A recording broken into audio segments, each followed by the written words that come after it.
زمانی دغدغه‌های زنای امت کی بود؟ زن می آمد پیش حضرت رسول اکرم صلی الله علیه وسلم دعا میکرد، سوال میکرد یا رسول الله،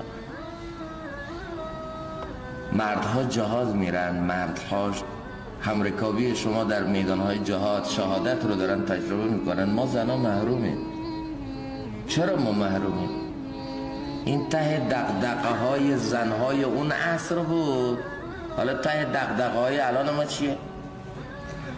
زن با شوهرش قهر کرده، فضای خونش یک فضای آشفته و روانی کرده، دنیا رو به کام خودش و بچه هاش جهنم کرده. چی شده؟